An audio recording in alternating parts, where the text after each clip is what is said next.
attendance from the Grand Congress in Philadelphia, July the 4th, 1776. Give your attendance to these words.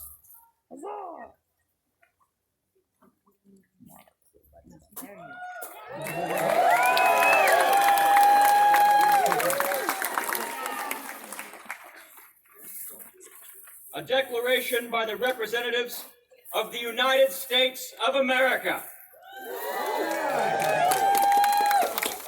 When in the course of human events, it becomes necessary for one people to dissolve the political bands which have connected them with another, and to assume among the powers of the earth the separate and equal station to which the laws of nature and of nature's God entitle them, a decent respect to the opinions of mankind requires that they should declare the causes which impel them to the separation.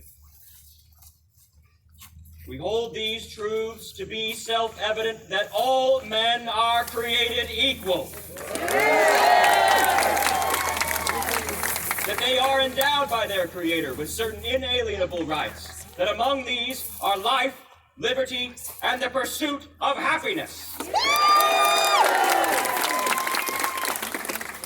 That to secure these rights, governments are instituted among men, deriving their just powers from the consent of the governed, and that whenever any government becomes destructive to these ends, it is the right of the people to alter or abolish it.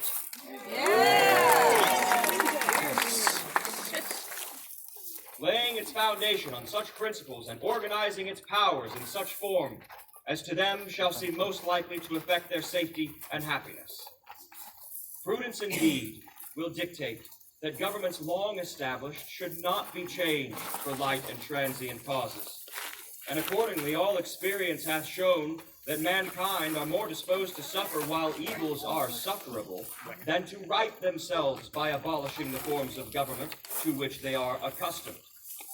But when a long train of abuses and usurpations, pursuing invariably the same object, evinces a design to reduce them under absolute despotism, it is their right, it is their duty to throw off such government and provide new guards for their security. Such has been the patient sufferance of these colonies, and such is now the necessity which constrains them to alter their former system of government. The history of the present King of Great Britain is a history of repeated injuries and usurpations, all having in direct object the establishment of absolute tyranny over these states. And to prove this, let facts be submitted to a candid world. He has refused his assent to laws, the most wholesome and necessary for the public good. He has forbidden his governors to pass laws of immediate and pressing importance, unless suspended in their operation till his assent should be obtained. And when so suspended, he has utterly neglected to attend to them. He has refused to pass other laws for the accommodation of large districts of people, unless those people would relinquish the right of representation, a right inestimable to them and formidable to tyrants only. He has called together legislative bodies at places unusual, uncomfortable, and distant from the depository of their public records, for the sole purpose of fatiguing them into compliance with his measures. He has dissolved representative houses repeatedly, for opposing with manly firmness his invasions on the rights of the people.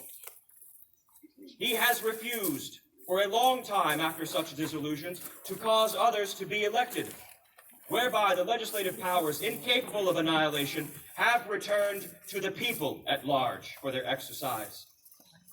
The state remaining in the meantime exposed to all the dangers of invasion without and convulsions within.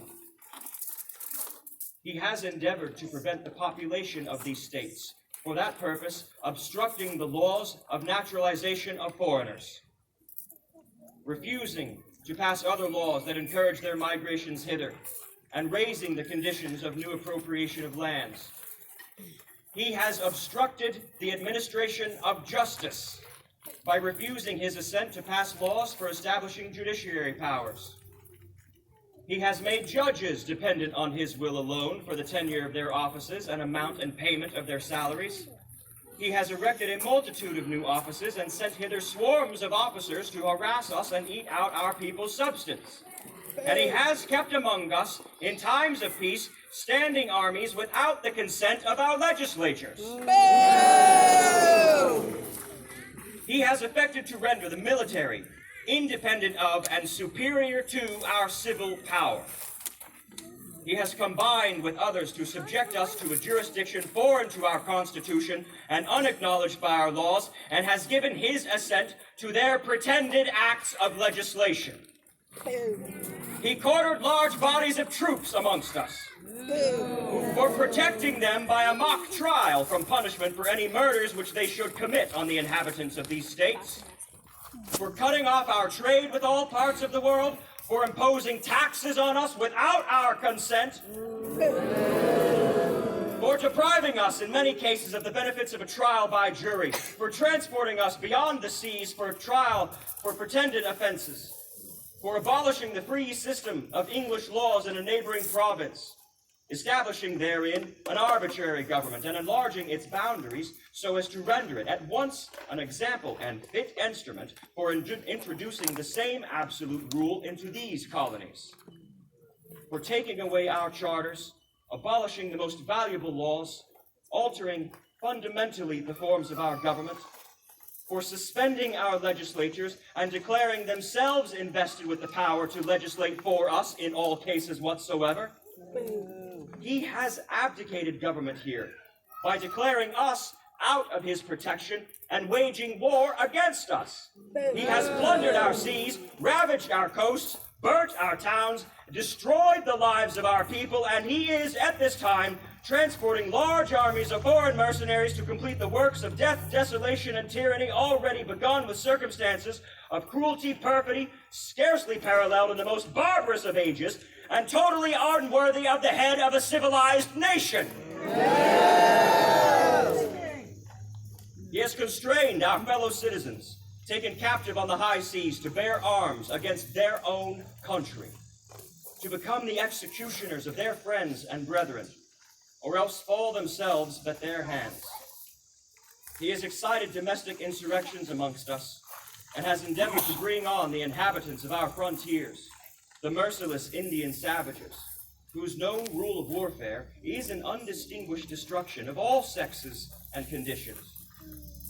And at every stage of these oppressions, we have petitioned for redress in the most humble terms. Our repeated petitions have been answered only by repeated injury. And a prince whose character is thus marked with every act which may define a tyrant is unfit to be the ruler of a free people. Nor have we been wanting in attentions to our British brethren. We have warned them from time to time of attempts by their legislature to extend unwarrantable jurisdiction over us. We have reminded them of the circumstances of our immigration and settlement here. We have appealed to their native justice and magnanimity, and we have conjured them by the ties of our common kindred to disavow these usurpations, which would inevitably interrupt our connection and correspondence, and they too have been deaf to the voice of justice and of consanguinity. We must, therefore, acquiesce in the necessity which denounces our separation, and hold them, as we hold the rest of mankind, enemies at war and at peace, friends. We, therefore, the representative of these United States in General Congress assembled, appealing to the Supreme Judge of the world for the rectitude of our intentions, do, in the name and by the authority of the good people of these colonies, solemnly publish and declare that these united colonies are and of right ought to be free and independent states.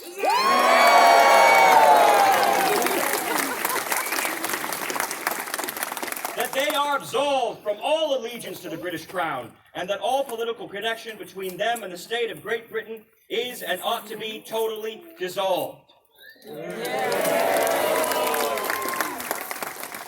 And that as free and independent states, they have the full power to levy war, conclude peace, contract alliances, establish commerce, and to do all other acts and things which independent states may of right do, and for the support of this declaration with a firm reliance on the protection of divine providence, we mutually pledge to each other our lives, our fortunes, and our sacred honor.